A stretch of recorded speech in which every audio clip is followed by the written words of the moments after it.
Hey everybody, welcome to the Tom Parsley channel. We're just like Parsley, we get into a little bit of everything. So what are we doing today? Well, today you can see how cold it is outside. We just had about 8 inches of snow fall here. It's about 25 degrees Fahrenheit and we're gonna go snowshoeing. So we're going to talk about some different types of snowshoes. We're going to talk about how to go snowshoeing. We're going to talk about cold weather gear. We're going to talk about getting yourself ready for cold weather gear. And you can see Miss Daisy. Where is she? She's behind us over here. She's ready to go. There she is. She's ready to go walking in the snow with us. She's an old girl, but she can keep up. So let me get geared up. Let me show you. Let me turn you around. Show you the snowshoes and. We'll get going here. So here are the different types of snowshoes. These are the ones I have. So you can get your own gear. I prefer military surplus. These are US military surplus over here, and these are British military surplus here. So this type of snowshoe is called a bear paw snowshoe. See the shape? Kind of looks like a bear paw. These are pretty light. They're made out of heavy duty plastic and the webbing. The bindings are not great, but they're military grade, so they're bomb proof, so you can't really destroy them. I like these. These are okay. They have a little metal to cut through the ice. These are good. I like these sometimes. It depends on the snow and depends on what you're doing. These, I prefer these. I upgraded the bindings. I got different bindings on these. These go by multiple different names. Some people call them beaver tails, Michigan, Maine, Algonquin, Huron. There's all different types of names for these. These are a little bit heavier, but again, these are bomb proof. These are steel cables for the weaving here, and the frame itself is magnesium. I upgraded the bindings because I didn't like the ones that came with it because they were a little hard to set up.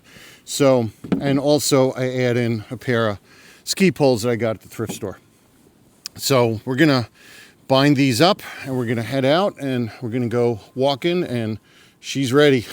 She's ready to come. She's been waiting patiently. So let me get suited up here and then we'll talk about cold weather gear. All right, so we're pretty much all geared up. Just kind of show you how we walk in the snow here. What we're doing here is breaking trail. This is one of the hardest things to do, snowshoeing. But we just kind of float, right? You float right above the surface of the snow. So we're about 7 to 8 inches of snow. This is a fire road access, so a car drove by here. Kind of makes it a little bit easier. But so why snowshoes? So we got to have snowshoes because you don't want to do what's called post-holing. Post-holing is when you don't have snowshoes and you're walking in deep snow and you just kind of sink in the snow. You just go boom, boom, boom, right in that deep snow. Get snow in your boots and everything, and it's just a bad thing. So you don't want to do that. Snowshoes allow you to distribute your weight and lets you float on top of the surface of the snow. I'm a pretty big guy, so I had to get snowshoes that would be able to handle my weight. When I got these snowshoes, I was about 300 pounds. I've since lost a few pounds, thank you very much. So these may not be the best anymore, but again, I'm a big fan of military surplus. I mean, look at the mittens here. I'll show you this way. Look at the mittens. These are, I believe these are Air Force surplus mittens, but these mittens are bomb proof, and they've got the fur on the outside to wipe the boogies off your nose, leather palms, and I got the strap so when I take them off, I don't lose them. These are really warm, and I have liner gloves on underneath, and these are the ski poles here.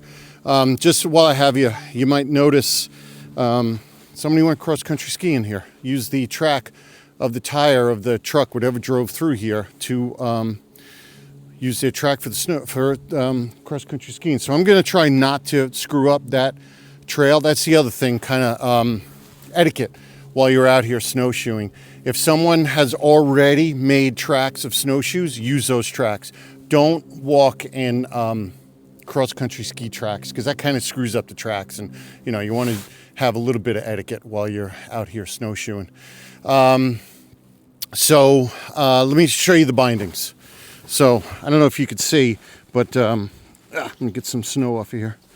So a little hard to see, but the bindings are okay. There's one strap that goes over the toes over here, then another strap that goes over the instep, and then you probably can't see, but there's another strap that wraps around the heel, and there's an opening for your toe to go through over here as you're walking. So it works pretty good, but breaking trail is the hardest thing to do when you're snowshoeing, because you gotta just kind of walk and walk and walk, and but it's a lot more efficient than just walking without any snowshoes. So it's definitely a good workout, gets the heart going. But it's pretty rare that we had this snowfall. It's about December 15th, mid-December, I forget what day it is, but it snowed, dumped a whole bunch of snow, and so I figured I'd take this opportunity while we have all this snow to let me get that mitten out of the way, to do some snowshoeing and show you a little bit about snowshoeing, breaking trail. So when I go back, let me show you what the trail looks like. Also, turning around takes a bit of work, because you can't just turn on a dime. And there's my shadow. Hi. So you can kind of see, there's my trail, snowshoeing. And when you're going back, you want to kind of walk in your own trail. That kind of helps a little bit. So yeah, so we're gonna walk a little bit, get some snowshoeing in, and if it's icy, if you remember when I showed you those other snowshoes, that's what's good to have, those metal kind of spikes on the bottom, but it's not icy. And this is a good time to stop and talk about cold weather gear and preparing for the cold.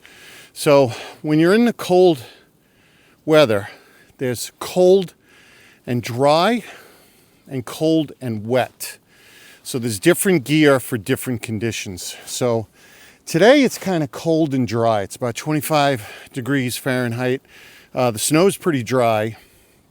But once that temperature rises a little bit, the snow starts to melt, then it gets to be wet. So let's start from the feet and work our way up. So today what I have is those LL Bean boots. Here, let me show you those LL Bean boots over here. They are waterproof on the bottom, but there's a leather top, so it's breathable. The best thing to wear in cold, dry conditions are what's called mucklucks. Mucklucks are breathable. There's a little bit of leather on the bottom for a little bit of waterproofing, and insulation in the form of wool layers. Mucklucks are the best when it comes to, oh, Daisy's still out here. When it comes to cold conditions. Now, when it gets cold and wet, you want to switch off the mucklucks and go to something like these LL Bean boots, or the brand is called Sorrel. Same thing. It's kind of rubber bottom, leather top, but you want to have something that's a little bit more waterproof to protect you from the wetness. Then, base layer against your skin, you want some kind of synthetic polyester nylon or merino wool. You do not want cotton next to your skin in the winter, because you're going to produce a lot of moisture. And cotton is really good at absorbing moisture, but it's also very bad at getting rid of it. So the cotton next to your skin wet is going to keep you cold. So don't have cotton next to your skin. Cotton outside as an outer layer is great. The Swedish Army, I believe the Swedish Army have this smock that they wear in the extreme cold, and it's 100% cotton, because the cotton breathes and is able to get all that moisture out. Cotton is very breathable, but right next to your skin, you don't want that. So your first layer is going to be something polyester, nylon, merino wool, something like that. When you're active, you don't want a big puffy coat on, because you're going to be exerting yourself. You're going to be doing a lot of exercising, and that big puffy coat, you're going to overheat almost instantly. So you want to have layers. So right now what I have is I have one thin layer right next to my skin, I have a poly cotton blend pants that are good for cutting the wind. And on my upper body, I have a polyester t-shirt, a long sleeve polyester, and a fleece vest. And then I have this outer jacket that's good for any kind of weather. And then on my head, I got a little balaclava to cover my ears and a wool hat, vinyl knits hat. So shout out vinyl knits. So that's a good way to prepare for cold weather. And also you want to have, I'll show you those mittens again. You want to have something on your extremities. So these mittens are really good. And what I have in my other hand, you can't see because I'm holding the camera, is just liner gloves with the touch screen. That's why that little power button is there. There's no electric on the gloves. It's just a liner glove. And also, so when I take those mittens off, I still have some kind of liner going. So let me shut you off. Let me walk a little bit, and then I'll pick you up in a little bit. So one thing I don't have that I forgot to bring with me is sunglasses. So the snow is really good at reflecting sunlight. And as you can see, there's no clouds in the sky. We got blue skies. So I forgot to put sunglasses on. So it's a little bright out here. And then you can see we're kind of going up just a little hill, nothing too bad. But again, this is where those little metal spikes come in handy, because I've gone up hills and the snowshoes tend to slip in snow. But this snow, let me get that mitten out of the way. This snow is pretty good, pretty deep. So I don't have to worry about, deer tracks, white-tailed deer tracks over here and over there. I saw them out this morning. They've been going back and forth trying to find some food in all this snow. And then we'll just kind of go up this hill a little bit and then turn around and go back. This was just a short little walk out here, just to kind of show you a little bit about snowshoes and get a pair of snowshoes. Why not? I mean, we don't get a lot of snow here anymore, unfortunately, but you still might get a good piece of snow. This is 8 inches, so this is pretty rare for so early in December, but hopefully we'll get more snow this winter. And it's a winter wonderland. And you know, we keep going down the fire road that way and turning around. It's not easy. You got to kind of do like a big turn. So we came from here. There's my tracks over there. There's the cross-country skier was over there. I'm not going to bother going in those tracks. Leave them alone. And then we're going to head back this way with the sun behind us here. So these bindings are pretty good. I know there are other snowshoe brands out there, but like I said, I prefer the military because, hey, the military stuff is built to last. And these snowshoes are built to last. These snowshoes, I think, can hold up to 350, 400 pounds. So you got to think this is meant for the military carrying a pack and everything else. So that's a lot of weight. And these are pretty efficient. The other ones are good for maneuverability. But these snowshoes aren't great in trails because if there's a lot of turning, it's a little hard to do. But this type of walking, you know, it's open field, it's great. But if I want to do some trail snowshoeing, I'll wear those bear paw snowshoes. They're a little bit better for maneuverability. So, natural fibers are usually better for insulation. Wool, merino wool. If you're allergic to wool, or if you're vegan, then your options would be polyester, nylon. The only drawback with polyester and nylon is that it stinks. After you sweat for a little while, you can peel it off and man, you can smell it. It's pretty bad. But you know, it works. Polyester and nylon work. So merino wool works really well too. But again, if you're allergic to it or if you're vegan, then it won't work. So polyester, nylon, Under Armour. If I want to drop a brand name, that's good. They make a gear called Cold Gear, I think it's called. That's good for layering. But definitely prepare yourself in layers. If you're going to exert yourself, don't wear one big puffy coat. If you're going to go ice fishing, or if you're going snowmobiling where you're kind of just sitting around not really doing much, then yeah, puffy coat, insulated snowsuit, that whole thing. But if you have that and you're snowshoeing or something to exert yourself, cross-country skiing or something, you're going to overheat instantly, and you don't want heat exhaustion or heat stroke out here. And also dehydration. You'd be surprised how fast you will dehydrate in winter. Because it is so dry and because you're exerting yourself, you have to drink extra water. So I could already feel now, I didn't bring water with me, which was not smart, but I'm not going that far, that I already need some water, and I'm already exerting myself a little bit. But yeah, get out there, get your heart rate up, do some snowshoeing, do some cross-country skiing. If it's deep snow, it's really hard to go out walking because you're going to do what I said before. You're going to post hole. You're just going to sink through that deep snow. And, you know, get out, get some gear. You could find snowshoes. I got these snowshoes off of eBay. But you could find snowshoes at garage sales, thrift stores maybe, or you could just go buy them. But again, you gotta be aware of the weight and the weight that you're gonna carry. So if you're gonna get snowshoes to go backpacking in, you have to factor in the weight of your backpack and any gear that you're gonna be carrying with you. And as far as other gear, you know, for cold weather, you could get by with anything that you find in your typical department stores. Oh, socks. I didn't talk about socks. Oh, man. Forgot about socks. We were talking about boots and footwear. We didn't talk about socks. So socks, there's a couple of different ways to go with socks to keep warm. You can go old school. Remember when you were a kid and you went sleigh riding and you put bread bags on your feet?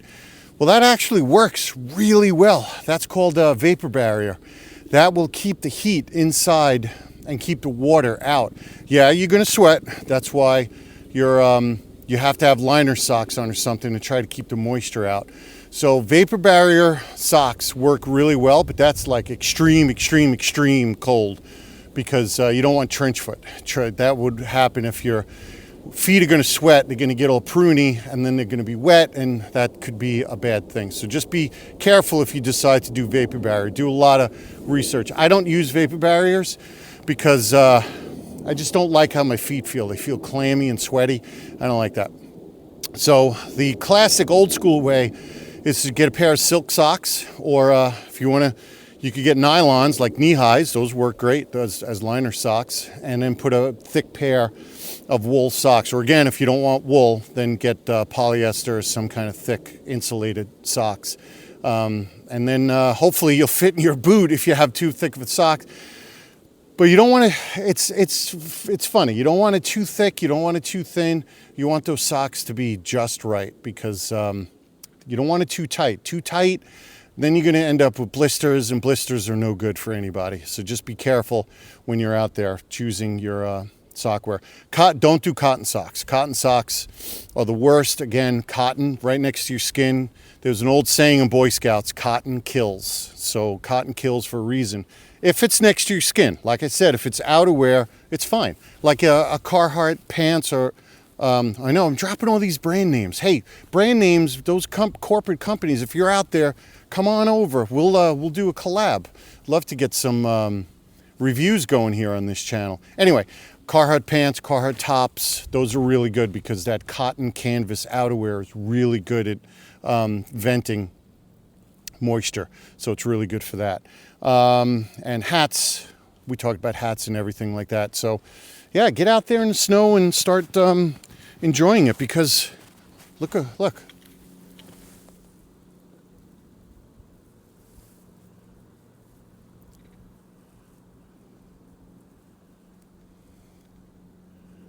That's your moment of zen. There's hardly anybody out here. There's no bugs, there's no mosquitoes.